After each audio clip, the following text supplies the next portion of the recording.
Examination ఎప్పుడు ఉంటుందంటే farewell టైంలోనే అనమాట. ఆ ఫేర్వెల్ టైంలో న్యాయమూర్తి ఆ స్టేషన్లో పాస్ అయినాడా ఫెయిల్ అయినది అక్కడ తెలుస్తుంది. సో నేను ఇక్కడ సక్సెస్ఫుల్గా పాస్ అయినని చాలా హ్యాపీగా అనిపిస్తాను. సో రకరకాల ఓకే ఇంకా మంచి అప్రిషియేషన్. సో ప్రెసిడెంట్ గారు కూడా అంటున్నారు ఇంతవరకు ఎప్పుడు ఇట్లా 1 by 1 స్పీకర్స్ మాట్లాడలేదు అని సార్ చెప్పారు. సో నేను నిజంగా ఇంకా నాకు శత్రువులు ఎక్కువ ఉంటారు అనుకున్నాను, కానీ ఇంతకుముందు డీజే గారు అన్నాను, మేడం శనివారం బహుశా ఉండకపోవచ్చు ఎవరు అంటే నీకు ఫాలోయింగ్స్ ఎక్కువ, ఫాలోయర్స్ ఎక్కువ ఉన్నారు, వెళ్ళండి బాగా వెళ్దాం బదిని అన్నారు. అంటే నేను కొన్నిసార్లు కంట్రోల్ తప్పి చాలామందిని హర్ట్ చేశాను. హర్ట్ చేసిన వాళ్ళందరూ ఈరోజు ప్రెజెంట్ అయ్యి నా యొక్క ఫాల్ట్ని వాళ్ళు ఇగ్నోర్ చేస్తూ నాకు ఇచ్చే గౌరవాన్ని నాకు ఇస్తూ, న్యాయమూర్తికి ఇచ్చే గౌరవాన్ని న్యాయమూర్తికి ఇస్తూ చక్కగా వాళ్ళు ఈరోజు పార్టిసిపేట్ చేసి సీనియర్ న్యాయమూర్తులు చాలా వరకు అట్ అయిన ఉంటారు. ఎందుకంటే కొంచెం నేను ఇన్వాల్వ్ అవుతాను, ఎక్కువ క్రాస్ ఎగ్జామినేషన్లో ఎక్కువ ఇన్వాల్వ్ అవుతుంటాను. సో ఇంకొక అద్భుతం ఏంటంటే వర్క్ విషయం పక్కన పెడితే ఒక అడ్వకేట్ గారు అన్నారు, సార్ నీ వల్ల డిసిప్లిన్ నేర్చుకున్నాను. అది నిజంగా చాలండి, అంత మంచి వర్డ్ నాకు సర్వీస్ మొత్తం చాలు. మన జ్యుడిషియల్ డిపార్ట్మెంట్లో డిసిప్లిన్, మెయిన్ డిసిప్లిన్ వరకు వచ్చినా రాకపోయినా డిసిప్లిన్ ఎప్పుడైతే జ్యుడిషియల్ డిపార్ట్మెంట్లో ఉంటుందో వ్యవస్థ అంత ముందుకు తీసుకొని మన ఇన్స్టిట్యూషన్కి అంత మంచి పేరు వస్తుంది. సో అదే ఆ డిసిప్లిన్లో కొంతమంది నేను నిన్న కూడా పాపం ఒక అడ్వకేట్, నిన్న ఎవరిని ఏమనకూడదు కానీ నిన్న కూడా ఒక అడ్వకేట్ అనడం జరిగింది. సో ఇలాగా నా తప్పులను కప్పుపుచ్చుకుంటూ మీరు ఇంత మంచిగా ఆదరించిన ప్రతి ఒక్క అడ్వకేట్కి అండి నా యొక్క ధన్యవాదములు. ముఖ్యంగా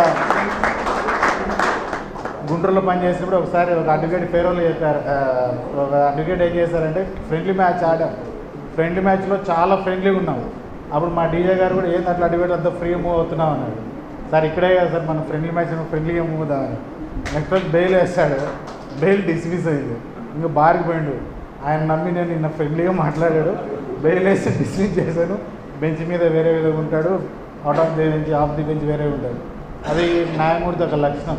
బెంచ్ దిగుతూనే ఆ న్యాయమూర్తి అనే కాన్సెప్ట్ మనం మర్చిపోవాలి. మనంతా ఉమ్మన్ బి మెయిన్ మాకేంటంటే ఇప్పుడు కడపలో నాకు క్లాస్మేట్స్ ఉండరు, ఫ్రెండ్స్ ఉండరు, రిలేటివ్స్ ఉండరు. మాకు చిన్నది ఏది జరిగినా మేము ఆధారపడాల్సింది అడ్వకేట్స్. అదే నేను రాజమండ్రిలో పనిచేసినప్పుడు, వైజాగ్లో పనిచేసిన, ఎక్కడ పనిచేసినా మాకు బంధువులు అన్నా ఫ్రెండ్స్ అన్నా ఏదైనా షేర్ చేసుకోవాల్సిందన్నా మాకు అడ్వకేట్సే. ఎందుకంటే మేము ఎక్కడి నుంచో మా వృత్తి ధర్మం కోసం ఎక్కడి నుంచో వస్తాం, కానీ మాకు తెలిసిన వ్యక్తులు ఆ ఊరిలో కేవలం అడ్వకేట్సే. సో అడ్వకేట్స్తో మనం కార్డియల్ రిలేషన్షిప్ ఉన్నప్పుడు అడ్వకేట్స్ చాలా ప్రేమిస్తారు. నాకు యాక్చువల్గా రాజమండ్రిలో అంటే మన రాయలసీమ కదా, మన లాంగ్వేజ్ చాలా హార్ష్గా ఉంటుంది. పాపం అక్కడ అంతా బేర్ చేసి కూడా వాళ్ళు చాలా అద్భుతమైన ఇదే ఫేర్వెల్ కూడా చాలా అద్భుతమైన టెస్టిమోనీస్ ఇచ్చారు. అప్పుడు నేను సక్సెస్ అనుకున్నాను. ఇక్కడ వర్క్ సాటిస్ఫాక్షన్లో ఈసారి చాలా అనుభూతి పొందాను. ముఖ్యంగా నేను చిట్ ఫండ్ కేసు కొన్ని ఏళ్ళ తరబడి పెండింగ్ ఉన్నాయి. ఒక్కొక్క కేసు పట్టుకుంటే దాదాపు 80 మంది, 150 మంది, 160 మంది విట్నెస్లు ఉన్నారు. సరే ధైర్యంగా వేశాను. ఆల్మోస్ట్ అన్నీ చిట్ ఫండ్ కేసు కంప్లీట్ అయిపోయినాయి. అలాగే చాలా ఓల్డ్ కేసెస్ ఉన్నాయి, క్రిమినల్ కేసు, అవి కంప్లీట్ అయినాయి. సో దీనికి కారణం మా పాత ఏపీ గారు గురప్ప గారా, గురప్ప. సో వారు లేరేమో, వారికి నాకు ప్రత్యేక ధన్యవాదములు. సో వారి కోఆపరేషన్ లేకపోతే నేను ఈ కేసెస్ చేసిండేవాడిని కాదు. సో పోలీసులు కూడా నా కోర్టు విషయానికి వస్తే చక్కగా టయానికి మాత్రం మిస్ కాకుండా, ఒకసారి షెడ్యూల్ ఇస్తే నేను క్యాన్సిల్ చేసే ప్రసక్తి ఉండదు. వాళ్ళు విట్నెస్లు వచ్చినా రాకుండా క్లోజ్ చేస్తూ ముందుకు వెళ్ళేవాడిని. సో అలాంటి టైంలో కూడా అడ్వకేట్ చాలామంది, అంటే మనకు కరోనా వచ్చిన తర్వాత కొంచెం రిలాక్స్ అయిపోయాం, ఏదేదో ప్రోగ్రామ్ రిలాక్స్ అయిపోయాం. ఒకసారి మా కోర్టులో కూర్చొని స్టార్ట్ చేసే లోపల అడ్వకేట్స్ అంతా మళ్ళీ వర్క్ అంతా సర్దుకొని మంచి కేసు, ఓల్డ్ కేసు చేశారు. సో రిజల్ట్ వేరే, అది వేరే విషయం. సో అద్భుతంగా నాకు కోఆపరేట్ చేసి వెంకటేశ్వర రెడ్డి సార్ కానీ ఇంకా సీనియర్ న్యాయమూర్తులు మంచిగా చేశారు. సో నాకైతే వర్క్ తృప్తి చాలా అనిపించింది. ఇంకా సర్ఫేస్ యాక్ట్ వచ్చే లోపల చాలా పెల్మేలు ఉంది. సో దాదాపు ఈ షార్ట్ టైంలో ఒక 500 సర్ఫేస్ యాక్ట్ చేసినట్టున్నాను. అంటే ఒక సర్ఫేస్ యాక్ట్ అంటే దాని అర్థం ఏంటంటే 10 years సూట్ను మనం డిస్పోజ్ ఆఫ్ చేసినట్టు, ఒక 5 years ఈపీని మనం డిస్పోజ్ ఆఫ్ చేసినట్టు. అంటే అది చిన్న ఇష్యూయే, కానీ ఈ యాక్ట్ వచ్చిన తర్వాత అంత లెంతీ ప్రాసెస్ను మనం షార్ట్ టైంలో అడ్వకేట్స్ నేను అనుకున్నాను ఎక్కడ టైం తీసుకుని డిలే చేస్తారని అనుకునేవాడిని, కానీ చెప్పిన టైంకి ముఖ్యంగా అమ్మాయిలు వాళ్ళు కష్టపడతారు అనుకునే కానీ చాలా సక్సెస్ఫుల్గా వాళ్ళైతే పాపం మళ్ళీ వేరే వేరే ఊర్లోకి వెళ్ళేసి పొలిటికల్ ప్రెషరు, పోలీస్ నుంచి రెస్పాన్స్ కోఆపరేషన్ ఉండేది కాదు. సో అలాంటి సిచ్యువేషన్ కూడా ధైర్యంగా వెళ్ళేసి చెప్పిన టైంలో చేసుకొని వచ్చి దాన్ని ఒక స్ట్రీమ్ లైన్ చేసినందుకు ఈ సర్ఫేస్ యాక్ట్లో ఎవరైతే కమిషన్ వాళ్ళందరినీ మరొకసారి నాకు ధన్యవాదములు. సో ఇలాగా డీల్ వేసుకున్నప్పుడు నిజంగా చెప్పాలంటే గోల్డెన్ పీరియడ్, షార్ట్ టర్మ్ అయినా అద్భుతాలు చేశాం. అక్కడ చాలా ఆపర్చునిటీస్ ఉన్నాయి, లిమిట్స్ లేవు. అప్పుడు గవర్నీలు జిల్లా న్యాయమూర్తి గారు శ్రీనివాస్ సార్ ఉండడం వల్ల, వాళ్ళ ప్రోత్సాహం ఉండడం వలన చాలా అద్భుతంగా ప్రభాకర్ సార్ చెప్పిన, ప్రభాకర్ సార్ యాక్చువల్ ఆయన వాయిస్ నాకు చాలా ఇష్టం, మంచిగా పాటలు పాడతారు. సో సార్ని ఎప్పుడు మీరు ఉండండి సార్, సార్ ఉంటే ఒకవేళ మా స్పీచెస్ వినడానికి ఇబ్బందికరంగా ఉంటుంది, కానీ సార్ గలం పాట స్టార్ట్ చేశారంటే అద్భుతంగా ఉంటుంది సార్, మంచి సింగర్. అలాగే మెంబర్ ఇంతకుముందు సారు జ్ఞానమతి గారు చాలా సీనియర్ మెన్ అతను, మన జ్యుడిషియరీకి చాలా అటాచ్మెంట్ ఉన్న వ్యక్తి. ఈరోజు ఇది బార్ అసోసియేషన్ అయినప్పటికీ కూడా వాళ్ళు అదే పని నా మీద అభిమానంతో వచ్చి ఇక్కడ మాట్లాడిన వారికి ధన్యవాదాలు. అంటే ఇది ఒక లెవెల్, అంటే బార్ అసోసియేషన్ ఆర్గనైజ్ చేస్తున్న వేరే వాళ్ళు వచ్చి కూడా నా గురించి మాట్లాడంటే నిజంగా నేను అదృష్టవంతునే, చాలా హ్యాపీగా ఉంది. ఇది చెప్పేది కాదు. సో ఎప్పుడు ఫెలిసిటేషన్ అంటే భార్య భర్తలుగా మీరు తీసుకుంటేవాళ్ళం.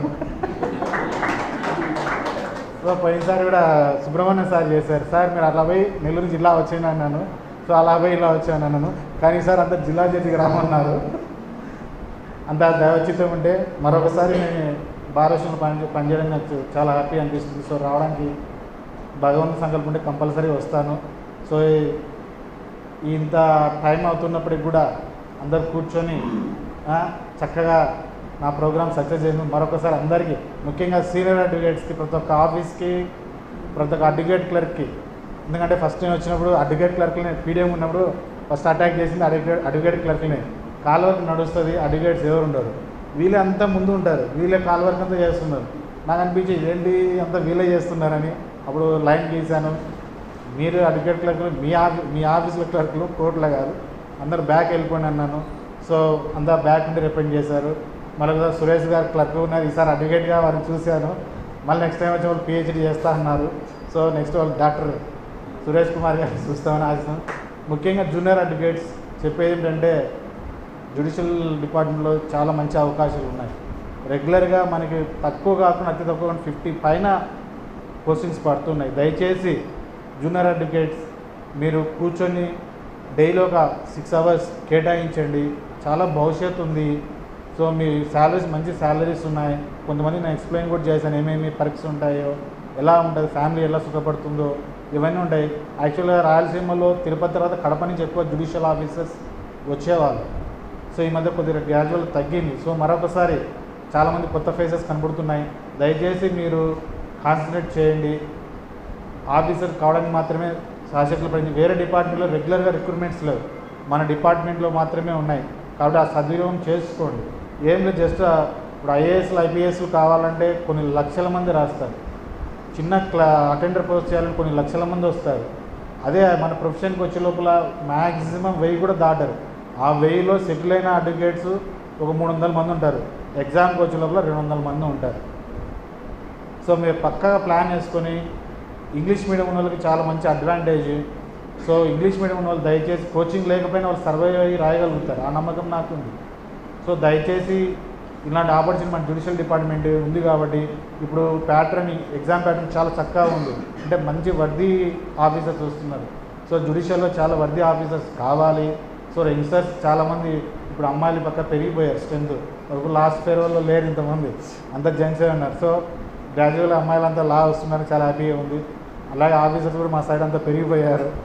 సో ఈ కాంపిటీషన్ని మళ్ళీ ఒకసారి మీరు తీసుకొని మంచిగా ప్లాన్ చేసుకోండి. ప్లాన్ చేసుకుంటే సక్సెస్ మాత్రం మనదే. ఒకసారి రాకపోవచ్చు, రెండోసారి రాకపోవచ్చు, థర్డ్సారి రాకపోవచ్చు, 4వసారి మాత్రం కంపల్సరీ గ్యారెంటీగా వస్తుంది పోస్ట్ మాత్రం. మీరు హార్డ్ వర్క్ చేస్తే, హార్డ్ వర్క్ పక్కగా 6 గంటలు ప్లాన్ చేస్తే ఫస్ట్ అటెంప్ట్లోనే మీ ఏజ్ కాదు, మీరు ప్రాక్టీస్ అయినా నాన్ ప్రాక్టీస్ అయినా 6 hours డైలీ చదివితే అయినా కంపల్సరీ మీరు ఆఫీసర్ అవుతారు. సో నేను ఎక్కువ మందిని ఈ బార్ నుంచి ఆఫీసర్స్ని కావాలని, ఈ బార్ నుంచి హైకోర్టు జడ్జెస్ కావాలని, ఈ బార్ నుంచి సుప్రీంకోర్టు వరకు వెళ్ళాలని కోరుకుంటూ మనస్ఫూర్తిగా నాకు ఇంకా సన్మానంకి అరుడుగా చేసి నన్ను ఘనపరిచినందుకు ప్రతి ఒక్క అడ్వకేట్కి, సీనియర్స్ అందరికీ నా ధన్యవాదాలు తెలుపుకుంటూ నమస్కారం. ముఖ్యంగా ఈ అవకాశం కలిగిన ప్రెసిడెంట్ గారికి, వాళ్ళ బృందానికి